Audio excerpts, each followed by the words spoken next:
Hello, you're listening to the Career Changemaker podcast. Having the courage to leave a career that you have worked hard to build and try something else can be tough. So in each episode, we dive into key career change strategies so that you have a clear understanding of what is required to transition into a new role or a new industry without feeling like you have to start at the bottom or have to take a massive pay cut. Because ain't nobody got time for that. If you are ready for frank and honest discussions about how to become a career change maker, keep listening. I'm your host, lawyer turned career strategist and executive coach, Janine Esbrand.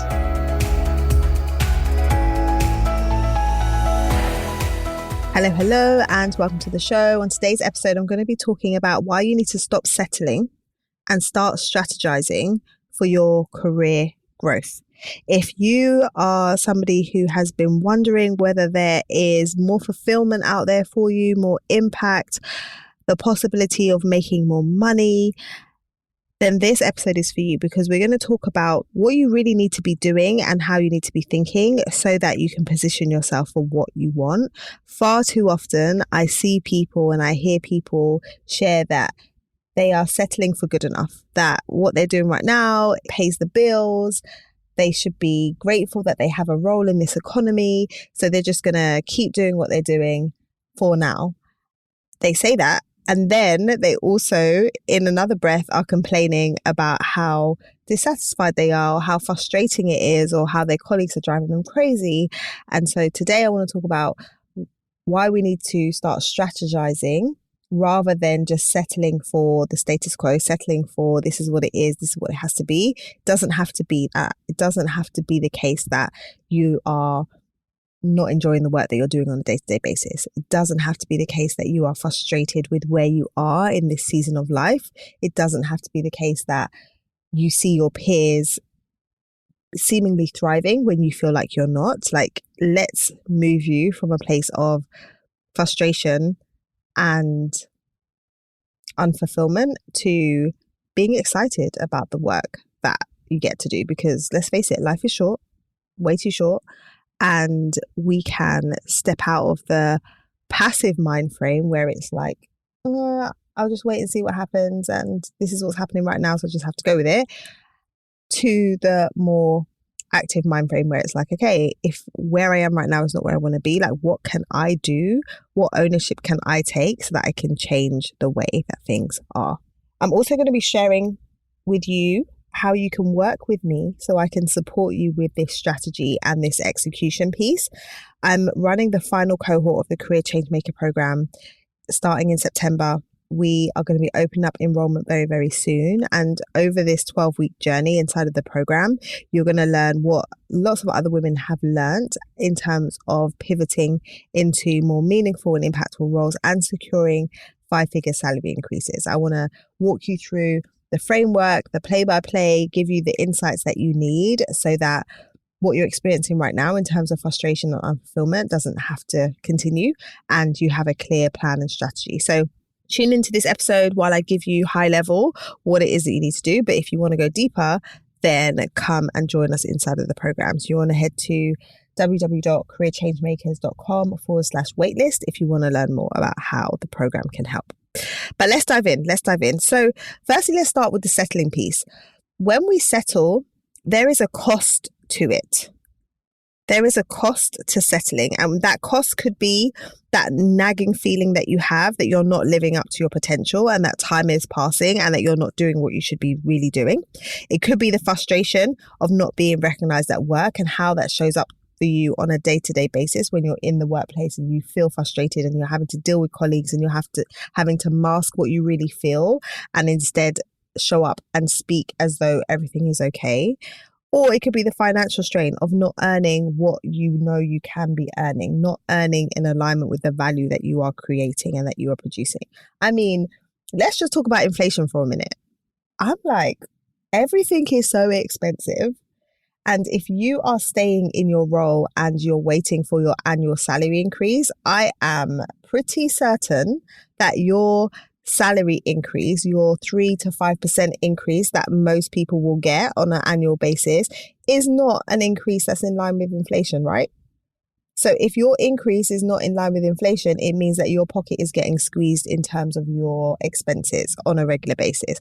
Now, if you couple that with the fact that you're not enjoying the work that you're doing, it heightens the level of frustration that you can be experiencing. It's like, I'm working so hard, I'm in an environment, I'm in a role that I'm not enjoying, and yet still I'm not seeing the financial benefit and I'm still feeling the strain. The easiest way for you to increase your salary is for you to make a move, or for you to negotiate an increase, right? If negotiating an increase is not on the cards, then you making a move into another role could be the very thing that helps you not make a 3 to 5% salary increase, but helps you to jump 5 figures, 10, 20, 30, 40K. And so you thinking about settling means that there is an opportunity cost for you. There's an opportunity cost because you are missing out on opportunities that could lead to more money, more peace, more fulfillment, right? So when I say let's not settle, it's because there's more out there for you. There's more out there for you. And how do I know? How do I know this? I know this because I've worked with lots of different people who have been able to make transitions. I know this because I see people landing new roles all the time. I know this because people who thought that there was no way for them to make a move in an industry, or there was no way for them to return to work after having a massive gap in their employment history, or who thought that they wouldn't be able to pivot from one role to another, have done it and are doing it on a regular basis. So if they can do it, you can absolutely do it. You have the power to change the trajectory of your career with one decision. Just deciding that this isn't the path that I'm going to take anymore and I'm going to take a new path is the start. And then it's about getting strategic about your plan. A lot of us can get caught up in the day-to-day grind of what it is that we're doing and the tasks that we need to do and the projects that we're delivering on right now, and not keep our eye on the bigger picture and lose sight of the fact that there is a bigger picture that's happening within your organization, within your industry, but then within your career, right? Like there's a bigger picture. What are you trying to do? Where are you trying to go? How does what you're doing now fit in with that bigger picture? And when you can focus on the bigger picture, it makes it so much easier to work backwards and figure out, what do I need to be doing now that's going to be moving me towards where I'm trying to get to? I was speaking to a client this past week, and one of the things that we've been working on is helping her to establish what her career vision is. Like, what is important to you? What do you want your life and your career to look like? And she struggled with that a bit, because being able to identify what it is that she wants and really go for it unapologetically isn't something that came naturally to her. And when she did some thinking and reflecting, what she realized is she wanted to hit a certain financial milestone. She wanted to be a 6-figure earner, and that's what she wanted to hit. And so then I was like, great, you've got the vision, but let's get into the planning of that. What is the time frame? When do you want to hit that? Because your time frame will impact the strategy that you implement now. And as we started to talk about it, she realized that initially she was assuming that the milestone might be 3-4 years out. And when we started looking at the plan, we realized that actually it doesn't have to be. It could be a year out, it could be 2 years out, it could be 6 months out. It just depends on how you're positioning yourself, what types of roles you're going for. And if you are moving into a role right now that isn't paying you that 6 figures, how are you using that strategically to be a stepping stone towards what it is that you want to do? So having that vision in mind is what will help you to make sure that the steps that you're taking are aligned, and the steps that you're taking now are moving you closer and not further away from what it is you want to do.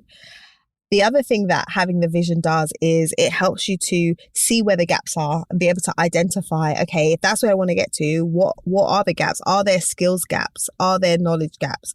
Are there competency gaps? Are there gaps that you're not aware of that need to be filled? And then you can take action to be filling those gaps as you're moving, right? So it's not just like, oh, I want to get to this thing and I want to do this thing, but you're actually breaking it down and saying, okay, what is required in order for me to get there? And that's where we want to get tangible and start to set very specific goals around the things that are required to get you to where you want to get to. We talk all the time, right, about SMART goals. You probably know about SMART goals, but they are things that people know about but don't really fully use. When you're thinking about SMART goals, making your goals specific, measurable, achievable, relevant, time-bound Are you actually doing that? So when you're setting your goals, are you asking yourself, is this a smart goal? Is it a goal that I will know that I've achieved when I get there? Sometimes we're like, oh, I want to feel more confident, or I'll be able to go for this when I have more knowledge. Like, what does that actually mean? What does that actually look like? How will you know when you're more confident? How will you know when you have more knowledge? If you aren't able to define it, that means you're not going to be able to do it, right? If you can't define it, you won't be able to achieve it. Because if you can't define that being confident looks like this for me, when you arrive and you start doing those things, you won't even recognize it. So it's important for you to be like, okay, here's what I'm trying to achieve, and here are the milestones, and here are the specifics around that milestone that's going to help me to be able to identify that I've arrived there. The other thing that is really helpful is to seek out support. Like, any type of move or transition that you're making that is different from what you've done before, or is something that you're trying for the first time, requires a level of support because you haven't done it before. So whether that's support in terms of guidance when it comes to the execution of this new path that you want to go down, or the strategy, or the doing, or is support in other areas of your life so that it frees up headspace and capacity for you to focus, it's needed. So I know for me, as a working mum with children who are on school holidays often, I need support. Like, I need childcare support if I'm trying to drive this business forward and I'm trying to do the things that I know are required for me to take things to the next level. I need support. I might need cleaning support. I might need admin support. I might need organization support. I need to identify what I need so that I can make sure that I am set up for success. I think so often as women, we take a self-sacrificial approach to everything, where it's like, okay, I need to make sure everyone else's needs are met, and then I'll get to focus on my goals, and then I'll get to focus on my dreams. But like, if your goals are aligned with your career, like, your career takes up so much of your headspace, your time, your energy, that it should be a priority to make sure that your career is on the right track. Because ultimately, that's going to positively impact the people in your life and how you show up. And so prioritizing the right things in the right order is going to help you to move forward. So let's just stop settling for less, and let's start moving towards what it is that we want. And I know this, I'm kind of like simplifying it right now, where it's like, just stop settling and just go for what you want. But the reality is, if you want it, you can get it, but you need to do the work. And the work starts with you having a plan and having a strategy that's sound, that's specific, that is actually going to move you towards where you want to get to. So that's what I want to share with you today. I want to encourage you, if you've been on the fence and thinking, oh, should I be looking for something else? Is this the time for me to move? Like, you should start thinking about it. Here's your permission to start thinking about it, start really thinking about it, start planning, start moving. Because if it wasn't time for you to make a move, you wouldn't be having this reoccurring thought. If it wasn't time for you to assess where your career is going, you wouldn't be thinking about it. So trust that intuition, trust the nudges that you're receiving around making moves in your career, and then map out your plan. And as I said earlier, if you want help with that, come and join us inside of the last cohort of the Career Changemaker program.